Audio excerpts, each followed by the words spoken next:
السلام علیکم ورحمۃ اللہ وبرکاتہ۔ اعوذ باللہ من الشیطان الرجیم، بسم اللہ الرحمن الرحیم۔ فاسألوا اہل الذکر ان کنتم لا تعلمون، صدق اللہ مولانا العظیم۔ آج کی اس ویڈیو میں مہدی اور کون سے متعلق، اسی طرح وضو سے متعلق دیگر اہم سوالات کے جوابات پیش خدمت ہیں۔ مہدی اور کون کے بارے میں ایک کامن سوال یہ کیا جا رہا ہے کہ عام طور پر ہم دیکھتے ہیں کہ 4-5 دن کے بعد ہاتھوں پر پرتیں جم جاتی ہیں، تو کیا ایسی مہندی استعمال کرنے کے بعد وضو اور غسل کرنا صحیح ہے؟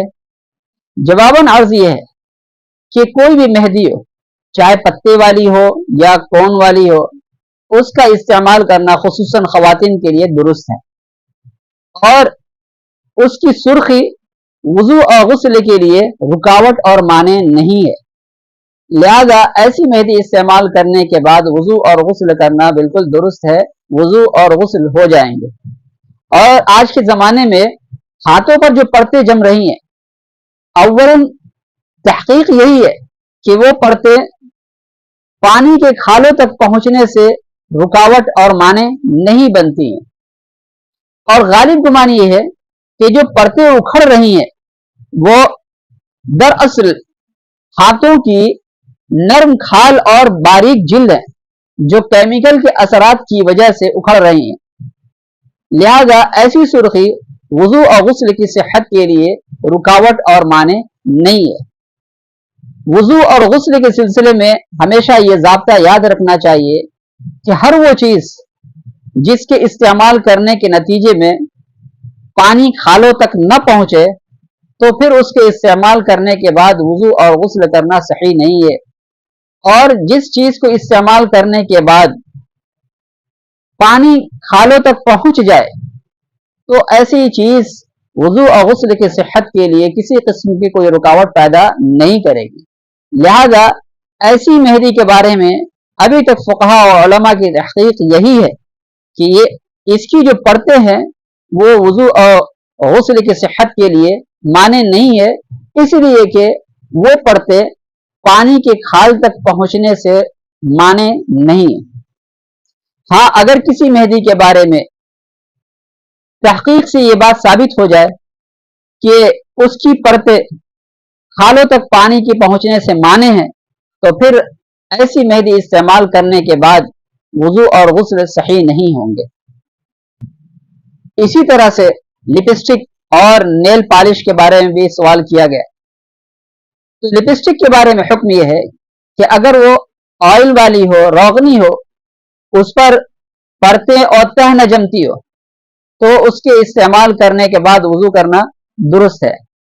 اگر اس کے اندر ناپاک چیز کا استعمال نہ ہوا ہو تو اس کا استعمال کرنا بھی درست ہے، اور پھر اس کے استعمال کرنے کے بعد وضو اور غسل بھی درست ہے۔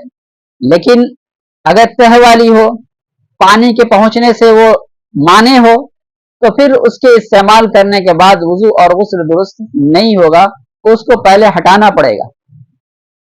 یہی حکم نیل پالش کے بارے میں، ناخن پالش کے بارے میں۔ عام طور پر ناخن پالش تہ دار ہی ہوتی ہے، اس پر پرتیں جمتی ہی جمتی ہیں، تو نیل پالش استعمال کرنے کے بعد وضو اور غسل کرنا صحیح نہیں ہے۔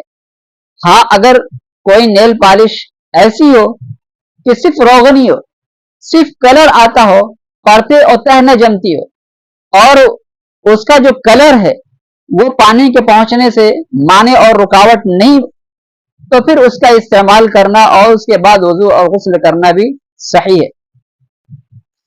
ایک سوال یہ کیا گیا ہے کہ خواتین آٹے گوندنے کے بعد وضو کر کے نماز پڑھ لیتی ہیں، اور نماز پڑھنے کے بعد پتہ چلتا ہے کہ ناخن میں یا ہاتھ کے کسی حصے پر آٹا جمع ہوا ہے، تو کیا یہ وضو صحیح ہوا اور اس وضو سے نماز پڑھنا صحیح ہے؟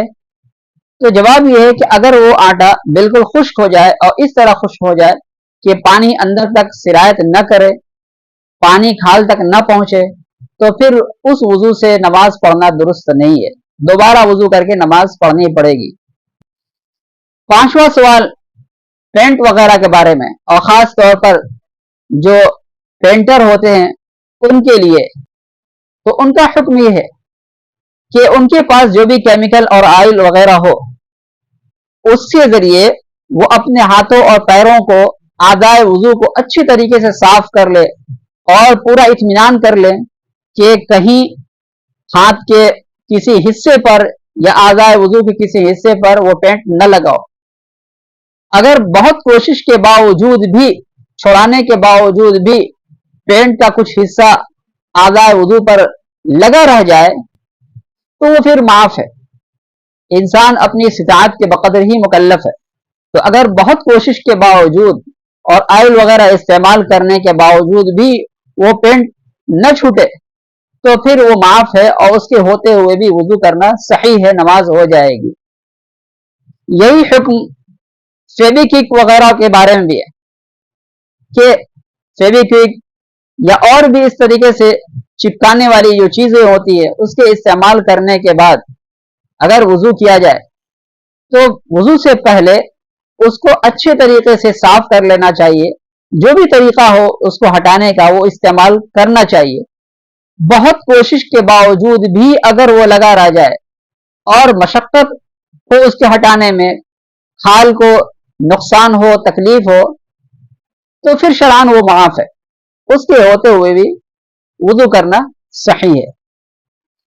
یہ وضو سے متعلق چند اہم سوالات کی جوابات ہیں.